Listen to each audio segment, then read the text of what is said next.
يا أمتي والحزن يعصرني على ملء انحنى ما بال رحلتك انتهت وخلعت ثوب الكبرياء يا أمتي والحزن يعصرني Zulümün zulümü tüpeyli bizning hech qanday işimiz sırtqa chiqmaydi. Bunu deb turadigan hech qanday odam yo'q. Hem xabarlarda taqalmaydi, dunyo buni anglamaydi. Xitoylar dunyoni aldatmaydi, bizni bosudi. Bu jihatlardan biz hech qanday bir ishni qilolmaymiz. Şuna bunu anlatışqımı mümkünçiligimiz mi hem yok, hem bu yerda bizning yüzümüzni ko'rsatib, mushundaq gap qilish bizga shundaq ojiz, shundaq bicharlik tuyulyapti hozir. Yüzümüzni ko'rsatib, echib gap qildi desak, bizningki farzandlarimiz bor.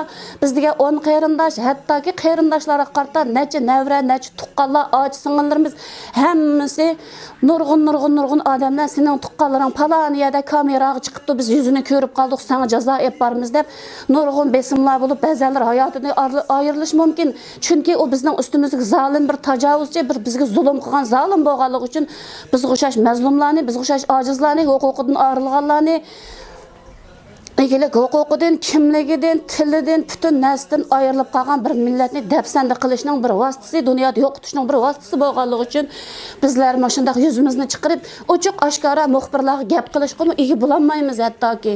Oldimizga kelib qolgan bo'lsa-mu, o'zi muxbirlarni yasab, opirib kaynimizdan bir chuqchilab turib, yolg'ondan gapni qildiganlar chiqalaydi.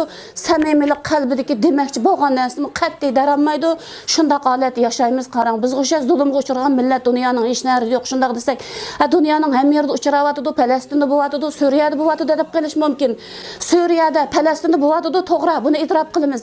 Falastin, Suriyada bo'layotgan voqealiklar bularningki har ikki taraf qurolliq oddiy bo'lsin yoki bir avtonomiya huquqi ostida yoki bir jumhuriyat ostida yoki bir o'zining qurolliq tashkilot ostida ep bordi. Biz bo'lsak issiq jinimizdan boshqa ozroq qolgan bizning sonimizni nayt azlatdi bu Xitoy o'ltirish sababidan, planliq tug'ish sababidan, turmuq solash sababidan har bir oilada yoki birdan yoki ikkidan odamlar qoldi. Shu sababdan biz ozlab ketgan odamlarning qo'lida quroli ham yo'q.